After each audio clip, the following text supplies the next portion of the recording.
I have one, Chloe Crab, right here. Chloe said, I said, Chloe, I can't believe you're here. Not because I know Chloe, but because she's young and she's here. She said, actually, we've met in Mimosa Springs, so thank you for coming.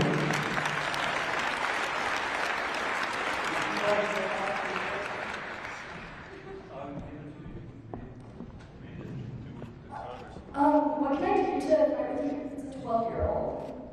What can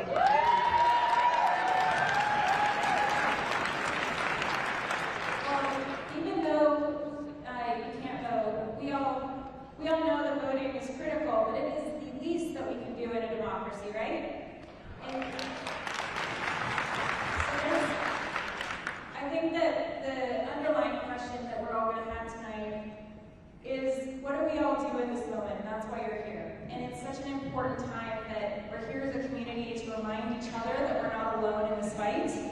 And it is so exciting to see young people engage, because when I think about, let's give her a round of applause.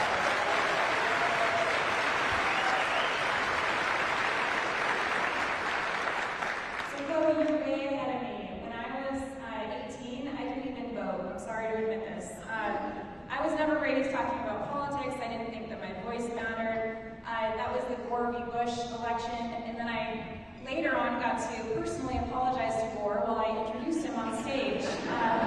Not that I made the difference, but that I reflected the apathy of the people who gave up their voice and power in such a critical time, who thought that their vote didn't matter. And we need to remind the young people of the United States that this is their future that we're fighting for. And we can't do it without them.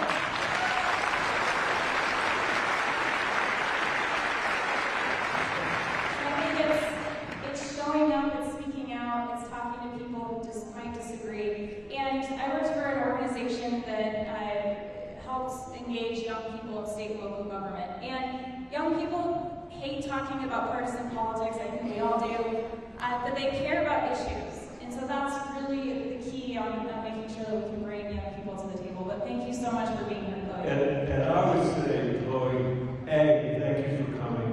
B, we need the adults around you to not give up hope either. We are setting an example for our kids.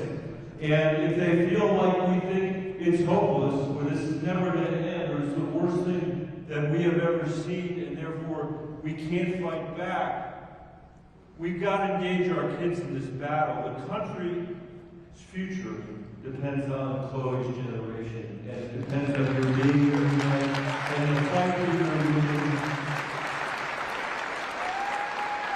And I'll just say as the last point, I often say young people, a little older than you may be, but not that much older, who I mentioned earlier, come into my office and they say, well, you guys didn't do what you're supposed to do on climate change. That's true. You guys didn't do what you're supposed to do on making sure that our education system isn't defined by whether a child is poor or a child is wealthy. You guys didn't create universal health care in America.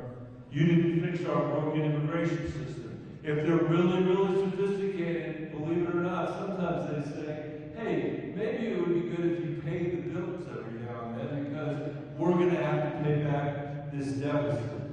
And what I say, and they say, but it's so corrupt, as I said earlier, that there's no reason for us to want to participate. And I think, Chloe, it's really important for you to read that history we were talking about earlier, to understand the challenges that people have fought and overcome to get us to the point right now.